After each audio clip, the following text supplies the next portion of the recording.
가이사랴에 고넬료라 하는 사람이 있으니 이달리아 부대라 하는 군대의 백부장이라.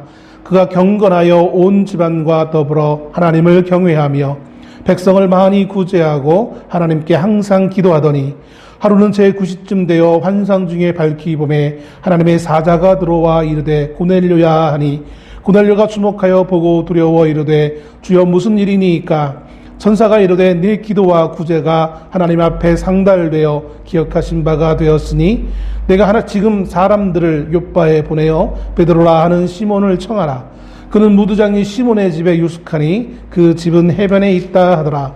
마침 말하던 천사가 떠나매 고넬료가 집안 하인 둘과 부하 가운데 경건한 사람 하나를 불러 이 일을 다 이르고 욥바로 보내니라. 아멘.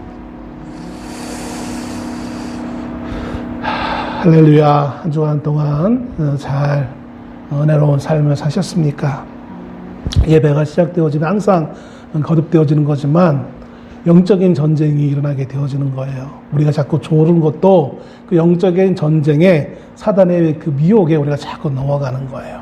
그래서 기도로서 교회 오실 때 항상 기도로서 준비하셔서 영적인 이 전쟁에 승리할 수 있는 여러분 되시기를 바랍니다. 이렇게 말하는 저도 마찬가지예요. 예배 시작되어지면 저도 영적인 전쟁이 시작합니다. 그래서 여러분 느끼시지 못하겠지만 우리 성도님들의 말씀을 잘 받으면 제가 수월하게 설교가 진행되어지지만 그러지 못할 때는 너무나 힘들 때가 있어요. 그때는 상당히 사단이 많이 강하게 우리를 지금 대적해 오는 거예요. 어떤 때는 성령이 은혜를 끼쳐주셔서 처음 예배 임례하는 그 순간부터 놀라운 감동을 저에게 줄 때도 있지만 어떤 때는 제 머릿속에 별별 생각들이 다 들어요. 옛날 10년 전, 20년 전 기억들, 30년 전 기억들, 어제 있었던 일들, 그런 것들이 엄청나게 제 머릿속에 막 공격해 들어와요. 집중하지 못하도록.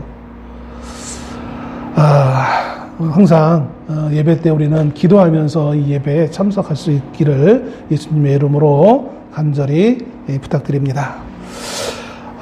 오늘 우리가 읽은 이 48절 좀 길게 구성된 이 사도행전 10장은 이렇게 시작하고 있습니다. 어느 날 고넬료라는 사람이 제9시 기도 시간, 이 9시라는 것은 오늘날로 시작하면 오후 3시를 의미합니다. 오후 3시에 고넬료가 이제 기도하는 가운데 하나님의 사자를 통해 자신이 거주하고 있던 이 가이사랴에서 약 한 50km 정도 떨어져 있는 욥바라는 곳으로 사람을 보내서 베드로라 하는 시몬을 데려오라는 그 지시를 받게 되어집니다. 이 고넬료라는 사람은 베드로가 누군지도 몰랐고 전혀 알 수 없는 상황이었어요. 오늘같이 유튜브가 있고 막 해가지고 셀럽이 있고 막 해가지고 검색만 해보면 바로 이게 누군지 이렇게 살 수 있는 그런 시대가 아니었기 때문에 약 50km 정도 떨어져 있는, 더군다나 베드로가 원래 거기 동네 살고 있던 사람도 아니고 복음을 전하기 위해 이리저리 다니다가 마침 욥바에 있었던 거였어요. 그런데 정말 공교롭게도 그 욥바에 있던 50km라고 하지만 어떻게 보면 우리 지금의 관점에서 본다면 매우 멀리 떨어진 것이지만 그 당시 옛날 당시의 사람들은 객관적으로는 역시 멀지만 그래도 만날 수 있는 시간이 좀 다소 많이 소용되겠지만 그래서 사람을 보내어서 이제 베드로를 청하라라는 그런 지시를 받게 되어집니다. 이 가이사랴라는 이곳은 지중해 연안에 있던 도시인데요. 헤롯 대왕이 로마의 가이사인 아구스도를 기념하여서 건설하였고, 그래서 그 왕의 이름을 그대로 붙여서 가이사랴라는 이름을 불러 그 도시의 이름을 이렇게 호칭하던 그런 도시였어요. 이곳에는 로마의 총독이 있어서 거기에서 이제 로마의 식민지였던 이스라엘을 이것저것 통치했던 그런 것이었죠. 그래서 로마의 유대 식민지 행정 수도였으면서 이 팔레스틴 전체 지역의 상업과 정치에 매우 중요한 요충지로 있던 곳이 가이사랴입니다. 그리고 그 가이사랴 로마의 총독이 있었기 때문에 로마 총독을 호위하기 위해서 로마의 군인들이 있었습니다. 그 군인 가운데 하나가 바로 이 고넬료였던 것을 보게 되어집니다. 고넬료는 천사가 천사에게 지시를 받은 그 즉시 집안 하인 둘과 부하 가운데 경건한 사람 한 명을 굳이 선택하여서 불러서 그와 함께 욥바로 보내줘서 천사가 알려준 그 베드로를 초청하게 합니다. 그런데 그쯤에 정확하게 얘기한다면 그 보낸 하인 둘과 군인이 욥바라는 지역에 도착할 즈음에 공교롭게도 베드로도 이제 지붕에 올라가서 기도하기 위해 있는데 하나님이 이때는 환상 가운데 이 베드로에게 환상을 보여주시면서 이제 하늘에서 도자기에 쌓인 상자가 내려오는데 거기에 이스라엘 사람이라면 먹을 수 없는 기어다니는 것들, 벌레들, 각종 벌레 이런 것들이 있는데 그거를 먹으라라고 하나님이 이렇게 환상을 보여주시는 거예요. 음성과 함께. 그러자 베드로는 난 이런 거 절대로 먹을 수 없습니다. 왜냐면 나는 유대인이니까. 이제 하나님이 근데 권면에 의해서 그걸 먹어라라고 하시는 이 말씀을 보고 뭔가 하나님의 뜻이 있지 않을까라는 그런 생각을 하고 있었어요. 그때 마침 이 하인이 와서 가이사라에 있는 고넬료라는 사람이 자신을 초청하고 있다는 사실을 듣게 되어집니다. 이 환상이라는 것, 기도 가운데 고넬료는 하나님의 사자를 통해 소리를 듣게 되어지고 또 베드로는 하나님의 직접 이제 보여주는 환상을 보게 되어집니다. 어떤 이들은 뭐 그런 게 어딨어 라고 말할지 모르겠지만 우리 믿는 이들에게는 이것이 너무나 익숙한 것입니다. 왜냐하면 성경에 기록되어 있으니까. 물론 오늘날도 환상을 보고 예언을 하고 계시라고는 좀 이상하지만 예언을 한다고 하는 분들이 좀 많이 있어요.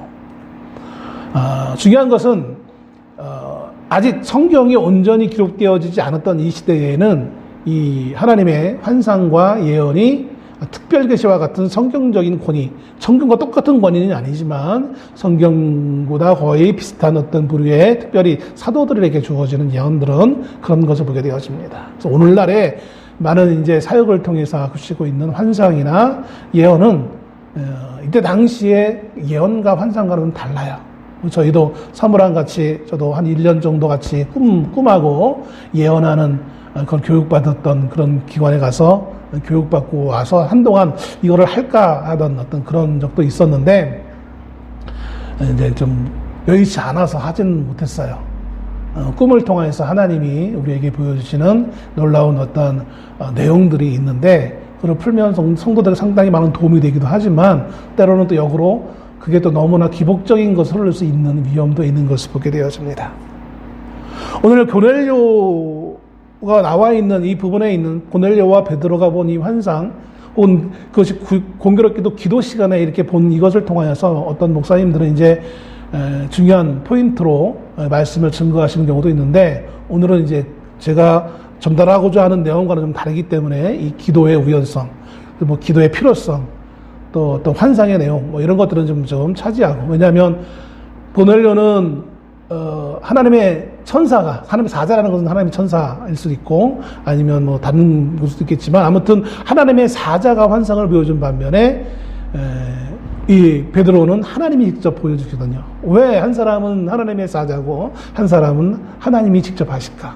뭐 이런 거를 여러분이 이제 묵상하시면서 생각해보는 것도 큰 의미가 있지 않을까 생각을 해보게 되었습니다. 그러나 오늘은 그것을 언급하고자 하는 목적이 아니니까 넘어가서 성도들이 생활을 하다 보면 이렇게 하나님의 몰라본 꿈을 통해서 어떤 환상을 통해서 뭔가를 하나님 보여주실 때도 있습니다.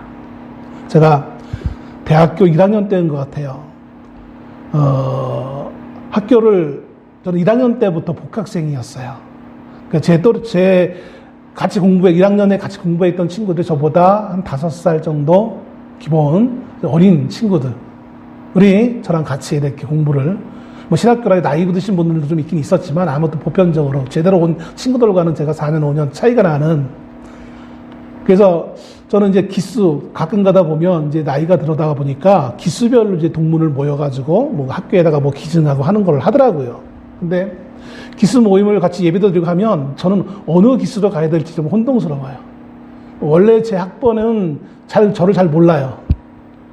같이 거의 공부를 안 했으니까. 근데 이제 복학해서 다녔던 그 친구들은 1학년 1학기부터 같이 다녔으니까 그 친구들이 나중에 그런 말을 하는 거예요. 오빠는 혹은 형님은 그냥 우리 학번 같아. 나중에 이제 2학년, 3학년 때 복학하는 그 친구들과는 좀 다르게 생각되어지는 그런 부분이 있다라고 이렇게 얘기를 하더라고요. 그럼에도 여전히 동떨어져서 기수 모임을 저는 못해요. 아무튼 이건 뭐 그냥 변두리 얘기고. 그러니까 1학년 때부터 같이 다니다 보니까 이제 매우 좀 친해지죠. 저희 과에 여학생이 한 5명이 있었는데 어느 날 아침이었던 것 같아요. 기숙사 앞에 이제 문을 들어가려고 하는데 반대편에서 우리 과 같은 과 여학생 그 후배가 오다가 저를 딱 만나더니 반갑게 인사를 하면서 하는 첫 마디가 이거였어요. 오빠, 하나님이 오빠는 독신의 은사를 주셨어. 잘 못 들으셨나요? 하나님이 오빠한테 독신의 은사를 주셨어. 독신이 뭐예요? 결혼하지 못한다는 거예요. 그래서 그랬는지 제가 결혼이 좀 늦었죠. 그 말을 듣는데 일순간 이게 뭐야? 뜬금없이 다른 말도 안 하고 그냥 오빠 하면서 독신의 은사를 주셨어 하나님이. 이 말을 하고 지나가는 거예요. 그냥 더 다른 말도 안 하고. 사실 그거는 뭐 별거 아니잖아요 어떻게 보면. 근데 제가 한순간 쭈삣한 것은 그 친구가 지금은 이제 큰 대형 한국의 큰 대형 교회 중 하나인 교회 이제 부목사로 여자 목사로 있다고 하는데 나름 그 학년에서 기도를 꽤 많이 하는 친구였어요. 얼굴은 좀 이쁘장하고 별로 이렇게 공부를 잘 안 하는 것 같은 그런 모습이었는데 근데 나름 열심히도 하고 또 더군다나 기도를 참 많이 하는 친구였어요. 그러니까 뭐 기도도 안 하고 뭐 대충 있는 친구가 와서 그 말 하고 가면 저 뭐야 재수없게 이렇게 끝날 텐데 나름 그래도 기도한다는 친구가 이렇게 말을 하니까 너무나 제가 한동안 찜찜한. 그래서 하나님 저 나름 또 하나님 나 목사 돼야 되는데 목사 되려면 결혼을 해야 되는데 결혼 안 하면 목사 안수를 받지 못하는데 그럼 뭐합니까 나 그러면 이렇게 그렇게 한동안 생각을 했던 기억이 있어요. 믿음의 성도들이 하나님의 뜻을 분별할 때는 참 조심해야 될 줄로 압니다. 누가 꿈을 통해서 환상을 통해서 혹은 예언을 통해서 나에게 당신은 하나님이 이렇게 하시오라고 했다라고 했을 때 좀 우리가 조심스럽게 이것을 받아들여야 될 줄로 압니다. 하나님은 특별히 다른 사람과 나와의 관계 가운데 역사하실 때는 쌍방으로 하나님이 역사하세요. 나 혼자에게 그 사람 혼자에게 역사하시지 않는다는 거예요. 제가 방금 말씀드렸던 그 후배 그 자매가 했던 그 말이 정말 하나님의 뜻이었다면 저에게도 말씀하셨겠죠. 물론 말씀하셔도 못 듣는 경우가 간혹가다 있긴 있어요. 무지하니까. 근데 보편적으로 하나님 역사하실 때는 쌍방간에 역사하시는 거예요. 사람들은 이것을 우연이라고 말할지 몰라요. 오늘 고넬료에게 하나님이 환상을 통해 말씀하셨고 베드로에게 또 마침 그렇게 환상을 통해 보여주신 것은 믿지 않는 사람들 입장에서는 우연이겠지라고 치부할 수 있어요. 그러나 이것은 분명한 하나님의 뜻에 하나님의 쌍방간에 관계된 일이기 때문에 반드시 동일하게 역사하시는 거예요. 그래서 이게 정말 하나님 하셨는지를 확인해 보기 위한 가장 좋은 방법 중에 하나가 바로 그런 거예요. 쌍방에 관련되어지는 것이라면 동시에 둘에게 말씀을 하세요. 꼭 동시는 아니더라도 시간차가 있다는 하더라도 분명히 이렇게 같이 역사하시는 것을 보게 되었습니다. 교회에 간혹가다 이런 부분을 가지고 권사님들이나 집사님들이 시험 받고 서로 낯불키다가 교회를 떠나게 되어지는 그런 경우들이 큰 교회들은 비일비재한 것을 보게 되었습니다. 여러분 이런 함정에 조심할 수 있으면 좋겠어요. 이렇게 말씀하시다 보니까 오늘 또 생각나네요. 작년 10월 달 중에 저희 집안의 둘째 고모님이 이제 소천하신 지 1주년 추도 예배, 첫 번째 추도 예배를 드리게 되어졌어요. 사촌 동생이 저한테 전화해가지고 오빠 그래도 첫 번째 예배인데 함께 다 같이 또 우리 집안에 목사님도 계신데 목사님이 좀 설교해 주시고 예배를 좀 인도해 주세요라고 이렇게 얘기하더라고요. 그리고 이제 우리 교회에서 좀 들었으면 좋겠다라고 이렇게 말을 하더라고요. 근데 제가 고민하기를 교회에서보다는 그래도 첫 번째인데 두 번째부터는 그러지 않아도 되겠지만 첫 번째인데 그래도 고모님이 묻혀 있는 추모공원에 가서 하는 게 낫지 않겠냐. 그래서 그 장소에 모이기로 하고 이제 끊었어요. 당일날 찾아가는데 제가 저희 교회 차가 없잖아요. 대중교통을 갈아타고 가는데 겨우 5분 전인가 10분 전에 딱 마침 도착을 했어요. 근데 제가 왜 말씀드리냐면 가는 내내 다른 거 다 준비가 됐는데 대표 기도를 누가 해야 되는데 대표 기도를 누구를 해야 될지 안 정해졌어요. 다른 고모들 부탁할까? 아니면 고모부한테 부탁할까? 아무리 생각을 해도 마음에 제가 안 와닿는 거예요. 그러면서 이제 부모님의 아들 그러니까 이제 사촌 동생이죠. 딱 내려서 동생을 보면서 야, 네가 오늘 좀 기도했으면 좋겠다. 갑자기 그런 마음이 뜬금없이 차를 이제 기차 전철에 내려서 택시를 타고 가는 가운데 그런 마음이 드는 거예요. 이 친구한테 시큼 부탁하는 게 낫겠다. 보편적으로 돌아가신 분의 아들에게 기도를 부탁하지는 않는데 이상하게 그런 마음을 주셨어요. 그래서 시켰어요. 멋있게 잘 하더라고요. 그래서 야, 멋있다, 기도 잘한다. 나중에 이제 예배 끝나고 얘기를 하는데 자기가 며칠 전서부터 그런 마음이 들더래요. 뜬금없이 기도를 해야 될 것 같다라는 그런 생각이 들더라는 거예요. 그래가지고 기도 내용을 인터넷 뒤져가지고 좋은 걸 찾아가지고 그래가지고 기도를 했다고 그러더라는 거예요. 나는 아직 정하지도 않았어요. 하나님이 저희가 아직 그런 감동도 안 줬어요. 그런데 그 동생한테는 하나님이 저희보다 먼저 감동을 주셔서 내가 기도할 것 같은데? 그래서 기도를 준비하고 하나님 또 저에게 감동을 주셔서 그렇게 기도를 할 수 있는, 그걸 보면서 어떤 이들은 그것을 우연이라고 치부할 수 있어요. 그런데 성경은 뭐라고 말씀하십니까? 세상에 우연은 없다는 거예요. 하나님의 역사하심이에요. 고넬료와 베드로와 같은 어떤 환상 중의 계시는 아니지만 이것도 하나님의 역사하심이에요. 서로가 서로의 마음이 통하고 더 중요한 것은 하나님이 그렇게 받으시기를 원하셨기에 그렇게 하셨던 거예요. 그것이 잘했다 못했다가 아니에요. 그렇게 했는데 너무나 잘했어. 혹은 놀랍게도 너무나 못했어. 못할 수도 있어요. 사람 보기에는 못할 수 있어요. 그런데 그것 자체가 하나님이 그렇게 받으시기를 원했다라는 거예요. 우리는 자꾸 성과주의, 결과주의에 빠져서 잘 돼야만 그것이 하나님의 뜻인 줄 착각해요. 안 되는 것도 하나님 뜻일 때가 있다는 사실을 우리가 알으시기를 바랍니다. 베드로는 고넬료의 초청을 받고 그 하인들과 함께 가이사랴로 이동합니다. 그리고 거기서 그 집에서 설교를 하고 그리고 설교 가운데 하나님의 성령이 임하는 체험을 하게 되었습니다. 이 성령이 임하는 것은 오순절 마가다락방에서 제자들이 기도할 때 받았던 그 성령의 체험과 동일한 것이었어요. 그것을 알게 되자 베드로는 이제 마지막 설교를 마치고 그리고 그들에게 구원에 대해서 확신을 받으며 그들에게 이제 구원받은 표로 물 세례를 이렇게 행하는 예식까지 하고 돌아가는 것을 보게 되었습니다. 좀 더 넓게 봐서 사도행전 10장은 왜 이 사건을 이렇게 관심을 두고 길게 설명하고 있는 것일까요? 본문은 초대교회 역사에 있어서 복음 사역이 일대 전환기를 맞는 중요한 사건을 기록하고 있는 것입니다. 사도행전 10장은 복음이 예수님이 말씀하셨던 유대와 사마리아 그리고 땅끝까지, 그 다음이 땅끝까지거든요. 땅끝까지 이런 그 이방인으로 넘어가는 그 획기적 사건의 출발점을 다루고 있는 것입니다.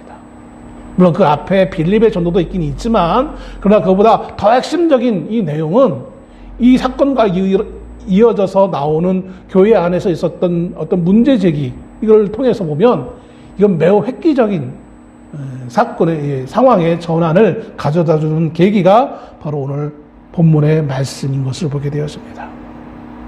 고넬료는 이방인이었어요. 로마인이었다는 것이죠. 근데 그 이방인인 고넬료가 사도 베드로를 통해, 베드로가 누굽니까? 사도 중에 사도라고 교회 안에 이렇게 인정받던 사람이잖아요. 그 베드로를 통해 공식적으로 복음이 전달되어지고 그가 교회의 일원이 되어지는 과정을 보여주고 있습니다. 우리는 사도 바울을 이방인의 사도라고 이렇게 알고 있습니다. 바울이 전도 여행이라고 명칭하고 있는 그 전도 사역을 통하여 수많은 이방 지역을 다니면서 복음을 전하고 많은 이방인들을 하나님의 품으로 인도하였습니다. 그래서 그를 이방인의 사도라고 이야기합니다. 그런데 바울이 처음 이방인들에게 복음을 전했을 때 교회는 무척 혼란스러웠어요. 이게 맞는가? 이게 올바라? 이게 하나님 뜻이 맞아? 라고 교회 안에는 나름 서로 이 문제를 가지고 논쟁이 일어날 수밖에 없는 상황이 있게 되어집니다. 왜냐하면 교회는 여전히 유대인들의 교회였기 때문에 그래요.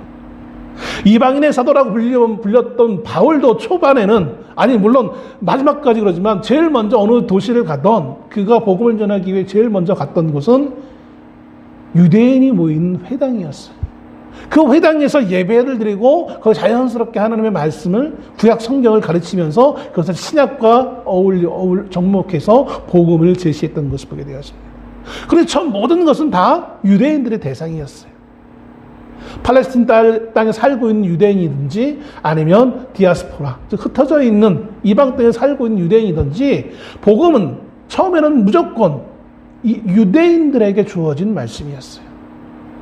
그러니 유대인들 가운데 어떤 유대인들은 이 할례를 강조할 수밖에 없는 것이고, 전통적으로 그들이 모세의 율법을 통해 주어진 할례를 강조하고, 하나님의 백성은 당연히 할례를 받아야 돼. 할례가 받지 않은 자는 이방인, 무할례자는, 이방인들은 하나님의 교회에 들어올 수 없어라는 생각을 그대로 가지고 교회 안에 들어오는 거예요. 그런데 할례를 받지 않은 이방인들이 복음을 받았다고 하니 이거 어떻게 이것을 이해할 수 있을까? 더군다나 사도 바울은 그 사도성이 늘 의심받던 사람이었어요. 어떻게 그가 사도일 수 있어? 예수님과 함께 3년을 동역하지 않았는데. 가장 그게 사도 바울의 약점이었어요. 그런데 그 사도 바울이 전한 이방인을 교회 안에 수용하느냐에 대한 그 논란이 있을 때, 그것을 그나마 수용할 수 있었던 그 근거가 있는데, 우리는 보통 어떤 문제가 일어나면 설례를 찾잖아요. 그게 어디서 찾을 수 있었냐면 바로 이 베드로의 고넬료를 전도하는, 고넬료가 교회 안에 들어오게 되어지는 이 결정적인 사건이 근거가 되어졌던 것을 보게 되었습니다. 아마 고넬료의 이 회심의 과정이 없었다면 바울이 전한 복음으로 인해 들어온 그 이방인들에게 그 문제가 그렇게 쉽게 해결되지는 않았을 것입니다. 언젠가는 해결되어졌겠지만 더 많은 시간과 더 많은 다툼이 아마 있었을 거예요. 그런데 이방인을 받아들일 수 있었던 그 선례가 바로 오늘 본문의 사건인 것입니다. 그러기에 오늘 본문은 이것을 10장 전체를 걸쳐서 이렇게 우리에게 전해주고 있는 것을 보게 되었습니다. 이 사도행전 10장의 이 사건은 고넬료 개인의 입장에서 본다면 이방인이었던 자신이 교회의 구성원으로 되어지는 사건이에요. 또 동시에 베드로 개인에게도 의미가 있는 것이 있는데, 그건 뭐냐면 바로 그 자신의 가치관, 방금 말씀드렸던 유대인에게 복음을 전한다는, 그가 예수님이 그렇게 이방인에 대해서도 말씀하셨지만 여전히 베드로의 마음속에는 태생적으로 유대인이기 때문에, 마치 우리 한국 사람은 아무리 뭘 해도 한국적인 어떤 마인드를 가지고 있는 것처럼, 베드로도, 성령에 충만했던 베드로에게도 이방인에게 복음을 전한다는 그 사실은 그렇게 이해할 만한 것이 아니었다는 것이죠. 그래서 그의 가치관, 그의 고정관념이 깨어지는 사건이 된 것이 바로 이 사건입니다. 오늘 본문은 지나가서 이제 10장 14절에 이렇게 베드로는 얘기합니다. 베드로가 이르되 주여 그럴 수 없나이다. 속되고 깨끗하지 아니한 것을 내가 결코 먹지 아니하였나이다. 하나님은 이 환상을 보여준 거는 벌레들이지만, 기분 나쁠지 모르겠지만 그것이 유대인에게는 금기시 되어지는 음식을 통하여서 하나의 상징적 의미로 이방인들을 얘기하는 거였어요. 그러니까 유대인들 생각하는 이방인들은 그런 수준이었어요. 하나님이 어떻게 사람을 이렇게 벌레로 취급할 수 있어? 유대인들이 생각하는 게 그거였어요. 하나님을 믿지 않는 이방인들은 그런 벌레 수준이에요. 더러운 벌레 수준이었어요. 그러니까 그런 율법에 의하면 이방인과 교제를 하면 안 되는 거였어요. 근데 그런 경험을 통하여서 10장 34절 35절에 베드로가 이렇게 얘기하죠. 베드로가 입을 열어 말하되 내가 참으로 하나님은 사람의 외모를 보지 아니하고 각 나라 중 하나님을 경외하며 의를 행하는 사람은 다 받으시는 줄 깨달았도다. 하나님 외모를 보지 않는다는 거예요. 이건 잘생겼다 못생겼다를 의미하는 것이 아니라 그 사람의 종적을 얘기해요. 유대인이냐 혈통적으로 아니냐. 종족을 구별하는 것의 가장 큰 기준이 보이는 거잖아요. 그죠? 보이는 외모가 이 사람이 유대 사람이냐 아니면 뭐 다른 나라 사람이냐. 그런데 하나님께서는 왜 이 고넬료를 받으셨을까요? 많고 많은 이방인들 중에 왜 고넬료를 받으셨을까요? 여러 가지 이유가 있을 수 있지만 어떤 분들은 이렇게 얘기하더라고요. 이 고넬료가 그래도 큰 영향력을 행사할 수 있는 사람이었다는 거예요. 흔히 많은 목사님들이 주장하고 있는 교회의 어떤 선한 영향력, 그 선한 영향력을 행사할 수 있는 위치에 있는 사람이었기 때문에 하나님이 많은 이방인들 중에 이 사람을 특별히 사용하셨다라는 거예요. 뭐 그것이 틀린 것이 아닐 수도 있습니다만, 그러나 정말 중요한 것은 그것이 아니라고 저는 봅니다. 하나 요소일 수는 있어요. 그런데 그것이 하나님의 본 의미는 아니었을 것이랍니다. 왜냐하면 초대교회 구성원 자체가 가난한 자, 또 억눌린 자, 배우지 못한 자들이 초대교회 구성원이었어요. 정통 유대인들은, 학식이 있는 이들은 들어오지 않았어요. 왜냐하면 그만큼 그들은 그 유대주의에 철저한 사람들이었기 때문에 들어올 수가 없었어요. 쟤네들은 좀 뭔가 모자란 애들이 모이는 곳, 이렇게 취급할 수밖에 없는 거예요. 근데 거기에 고넬료가 포함된다니 얼마나 교회에 큰 선한 영향을 미칠 수 있겠어? 그런 관점에서 그렇게 말할 수도 있겠죠. 그런데 하나님은 우리가 알다시피 사람의, 아까 베드로가 말한 것처럼 외모를 보고 사용하시는 것이 아니에요. 그 사람의 어떤 앞으로 가능성 때문에 하나님 사용하시는 것은 아니에요. 그렇다면 고넬료는 어떤 사람이었을까 한번 봅시다. 첫째로 고넬료는 군인이었습니다. 군인. 그것도 백부장이었습니다. 일반 병사가 아니라 백부장이었어요. 예전에 보면 우스갯소리로 많이 얘기했잖아요. 군인 한 명하고 민간인 한 명이 이렇게 걸어가는 걸 보고, 야, 저기 사람 한 명과 군발이 하나 간다, 이렇게 우스갯소리로 표현했던 적이 있어요. 그러니까 군인은 사람 취급을 못 받는 거예요. 왜 그럴까? 가만히 생각해 봤어요. 왜 군인을 사람 취급하지 못할까, 우리나라에서는? 그게 아마 일제 36년의 그 잔재가 아닐까라는 생각을 해봤어요. 일본이 우리를 수탈할 때 누가 제일 먼저 앞에서 그것을 그렇게 빼앗아 갔습니까? 일본 군인을 입고, 뭐 군인이나 경찰이나 다 정복을 입었으니까 동일하게 여기죠. 군인하면 우리의 것을 빼앗아가 우리를 침략한 잔인하고 폭력적인 인물, 그렇게 받아들일 수밖에 없는 거잖아요. 그러니까 그 생각이 여전히 우리에게 남아 있어서 군인에 대해서 그 좋은 이미지를 못 갖고 있는 것이 보게 되어집니다. 뭐 옆으로 또 빠지면 안 되니까 로마 제국을 한번 생각해 봅시다. 로마는 약탈과 정복을 바탕으로 세워진 나라였어요. 늘 이웃을 침략하여서 빼앗고 땅을 넓히고, 그리고 그것에 가장 앞장서야 될 사람이 누구였습니까? 그러니까 군인이었겠죠. 로마인들은 군인을 좋아할지 모르겠지만 지금 오늘 본문에 나와 있는 이 가이사라에 로마인보다는 그래도 유대의 땅이니까 유대인들이 많지 않았겠습니까? 군인하면 약탈, 폭력적인 이미지, 떨어질래야 떨어질 수 없는 그러한 직업입니다. 특히 식민지 사람들의 봤을 때 군인은 부정적으로 다가갈 수밖에 없는 것이죠. 그런데 오늘 보면 나와 있는 이 백부장 고넬료는 그런 군인의 이미지가 전혀 입히지 않는다는 거예요. 저는 이 고넬료를 보면서 그 당시, 오늘날 군인을 그냥 비하니까 안 되고, 오늘날 군인은 그렇지 않습니다. 그 당시 로마의 군인의 이미지를 놓고 봤을 때 그들의 수많은 군인들에 비해서 상당히 인텔리다, 신사적인 사람이 아니었을까라는 생각을 해보게 되어집니다. 두 번째로 고넬료는 군인이자 이방인이었습니다. 앞서도 말씀드렸지만 유대인들은 할례받지 않은 이방인과 교제하는 것을 율법으로 언급했어요.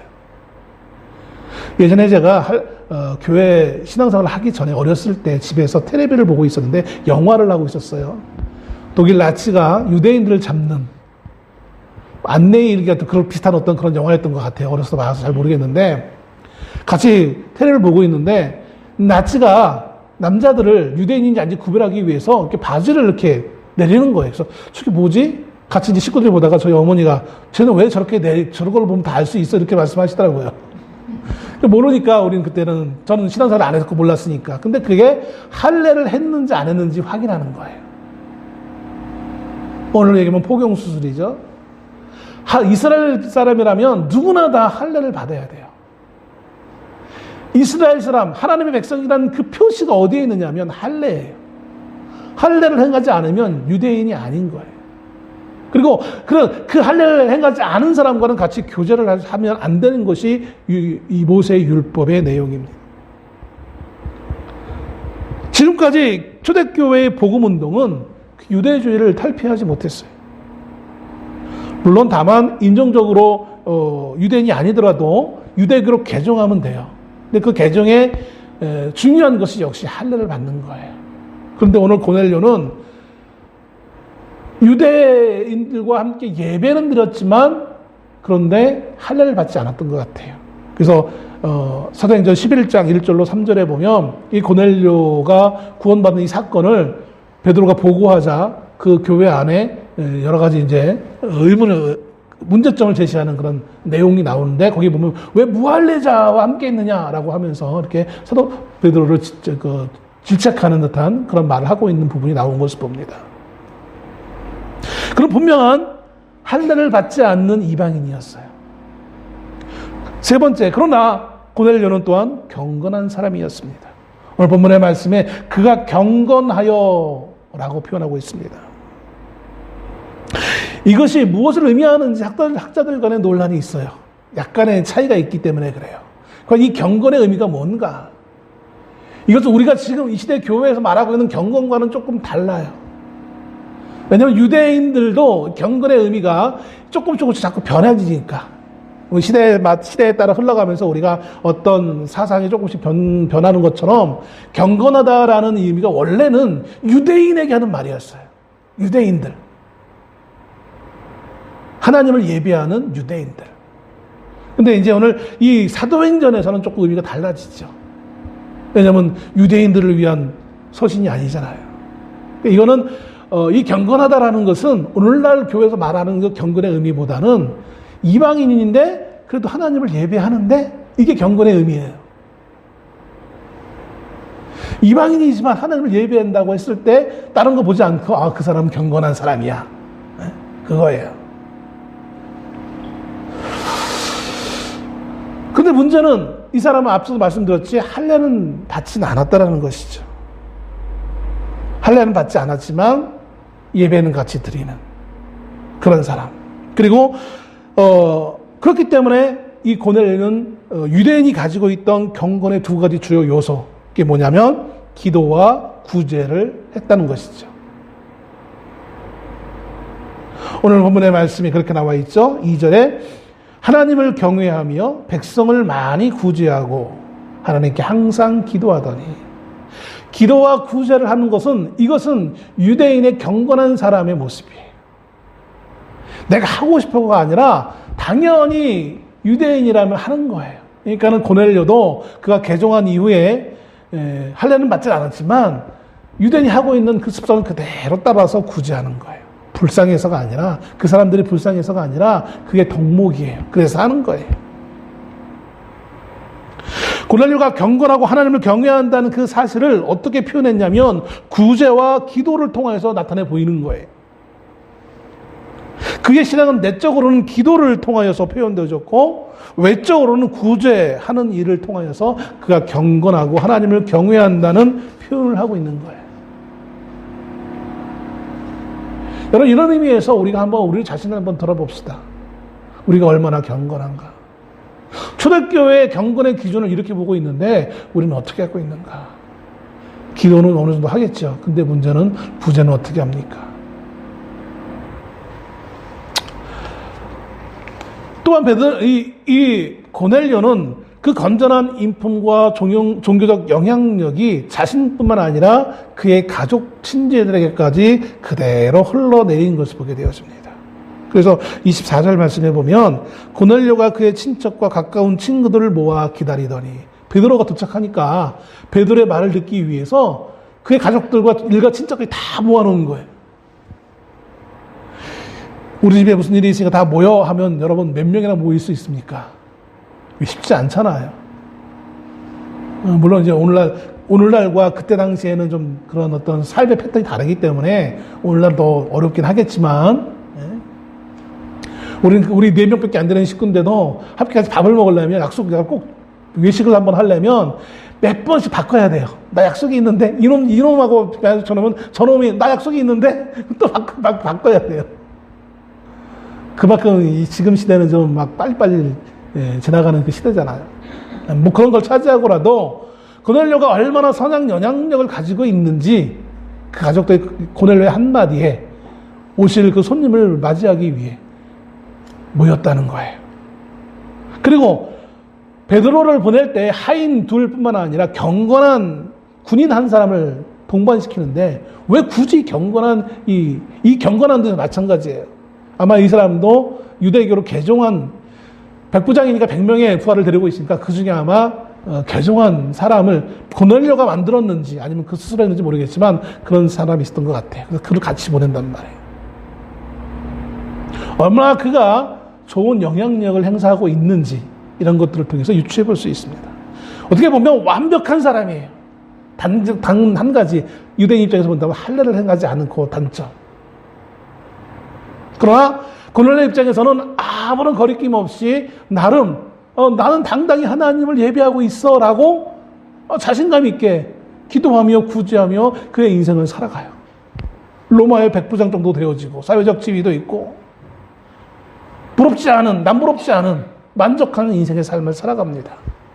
그러한 고넬료에게 오늘 하나님의 사자가 베드로를 초청하라는 거예요. 왜 하나님이 이렇게 하셨을까? 마지막으로 고넬료는 그렇기 때문에 고넬료에 필요한 것이 있는데 그게 뭐냐면 그에게 복음이 필요하다는 거예요. 복음. 할례가 아니라 복음이 필요하다는 거예요.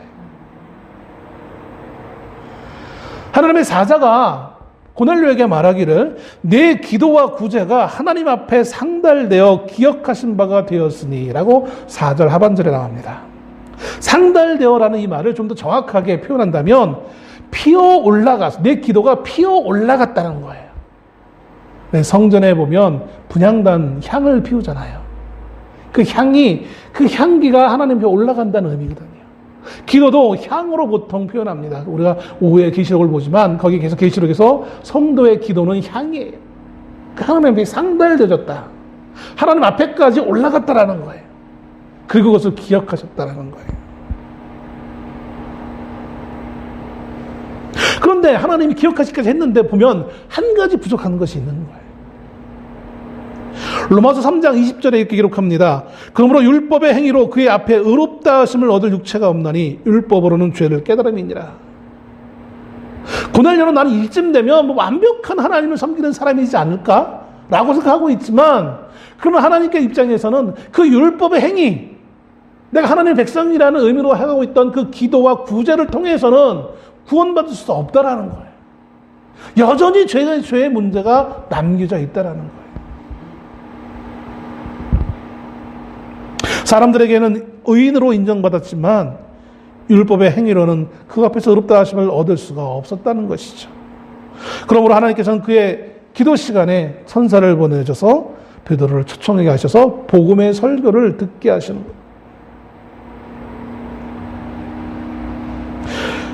11장 43절에 사도행전 11장 43절에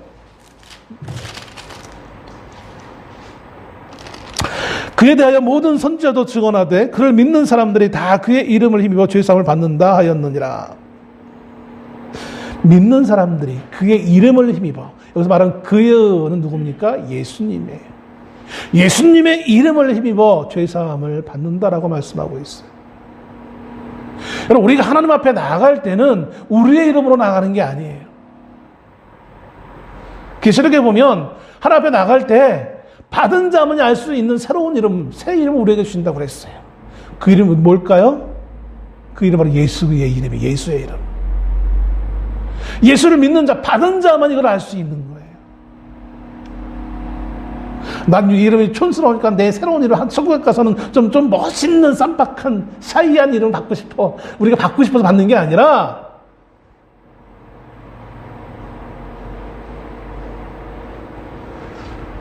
예수의 이름을 우리가 받는 거예요. 그 예수의 이름을 통해서 하나님 앞에 나아갈 수 있는 거예요. 그 예수가 죄의 문제를 해결하셨기에 우리가 죄인임에도 불구하고 예수의 이름으로 가서 우리가 그 죄의 문제가 해결되어지는 거예요. 하나님을 진정으로 경외한다는 것은 기도를 통해서 경외하는 게 아니에요. 우리가 하는 어떤 행동을 통해서 하는 게 아니에요. 예수와 그의 죄 용서 약속을 받아들이는 것이 진정한 하나님을 경외하는 거예요. 여러분, 우리는 정말 예수 그리스도가 나를 위해 십자가에 죽으셨음을 믿습니까? 그 약속을 믿습니까? 그러면 그것이 하나님을 경외하는 거예요. 그리고 그 받아들인 그 경외함을 외적인 표현을 하는데 그게 뭐냐면 뭘까요? 요한복음 13장 35절에 이렇게 기록합니다.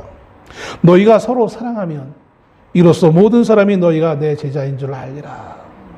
너희가 서로 사랑하면. 하나님을 경외하는 내적인 표현은 내가 그 약속을 믿는 거예요. 외적인 표현은 사랑하는 거예요. 똑같이 구제하지만 그 행위를 통해 나아가고자 하는 사람은 그것은 사랑의 구제가 아니에요. 우리가 구제하는 것은 사랑하기 때문에 구제해야 되는 거예요. 우리가 복음을 전하는 것은 사랑하기 때문에 복음을 전해야 되는 거예요. 교회 교인 수를 채우기 위해 전도하는 게 아니라 사랑하기 때문에 해야 되는 거예요. 왜냐하면 내가 그렇게 먼저 사랑을 받았기 때문에 그래요. 어떤 사랑을 받았습니까? 내가 죄로 인해서 영원히 죽을 수밖에 없는 존재였는데 그리스도 예수가 나를 위해 십자가에 대속해서 죽으시는 그 죽기까지 사랑하심을 내가 입은 자예요. 나 대신 죽은 사람이 있는데 그보다 더 큰 사랑을, 그보다 더 큰 사랑이 어디 있겠어요? 오늘 고넬료는 모든 것이 다 완벽한 것 같이 보였지만 한 가지, 이 약속을 받아들이지 못한 거예요. 유대인들은 할례로 그걸 채울 수 있다고 생각하고 있었지만 그 할례가 아니라 복음의 약속을 믿는 게 진정한 하나님을 경외하고 그 진정한 경건한 사람이라는 것이에요.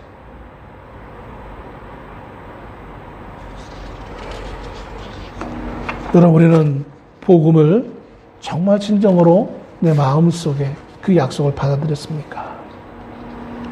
내적으로 그것을 온전히 소유할 수 있는 여러분 되시기를 바랍니다.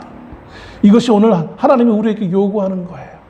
그리고 그 약속을 믿었다면 그 약속을 받은 그 증거로 우리의 삶에 사랑의 모습이 있어야 돼요. 물론 우리는 여전히 예수를 믿었다고 하지만 여전히 옛사람의 모습을 그대로 가지고 있기에 여전히 사랑보다 미워하는 게 더 쉬워요. 다투는 것이 더 쉬워요. 그러나 그 모든 것을 날마다 주님에게 용서를 구하며 남을 사랑하기 위해 힘쓸 수 있는 우리가 될 수 있기를 소원합니다. 이게 제자의 본분이에요. 성도의 옳은 모습이라는 거예요. 오늘 고넬료의 구원은 복음의 설교를, 베드로의 설교를 듣고 그것을 받아들이고 그로 말미암아 성령의 충만함을 받게 되어진, 그리고 마지막에 물세를 받게 될 때까지 이어졌던 이 모든 패턴은 한 사람이 구원받는 놀라운 개인적 사건이기도 하지만 이것을 통하여서 그때까지 그렇게 생각하지 않았던 모든 이들에게 그 가치관의 전환을 가져다 줍니다. 아, 이렇게만 하면 되겠지. 뭐 예배만 하면 되지 뭐. 후제만 하면 되지 뭐. 착하기만 하면 되지 뭐. 그렇지 않은 거예요. 열심히 율법으로 만족하고 누리고 있던 유대인들을 향하여서 너희들이 그것을 받지 않기에, 이 복음의 약속을 받지 않기에 복음이 이제 이방인들에게 향하여서 전달될 수밖에 없다는 사실을 이 하나의 사건을 통해서 우리에게 보여주고 있어요. 이방인들도 이렇게 수그리고 예수 이름 앞에 무릎을 꿇는데 처음부터 이 율법을 가지고 있던 너희들, 하나님의 백성이라고 했던 너희들은 그 기회를 상실했다는 사실을 우리에게 보여주고 있어요. 여러분, 우리가 이런 유대인들과 같은 우를 범하지 않을 수 있는 우리가 될 수 있기를 소원합니다. 그건 뭐 언제적 내가 처음 예수 믿을 때 처음 했으면 됐지 뭘 또 그래요. 아니에요. 우리는 날마다 이 약속을 나의 것으로 확인해야 돼요. 날마다 예수님이 나를 위해 십자가에 죽으셨음을 날마다 믿음으로 고백할 수 있어야 돼요. 그리고 그렇게 하나님의 성도다운 삶으로 우리가 증언하며 살아갈 수 있는 복된 주의 성도들 될 수 있기를 주님으로 축원합니다. 기도하겠습니다.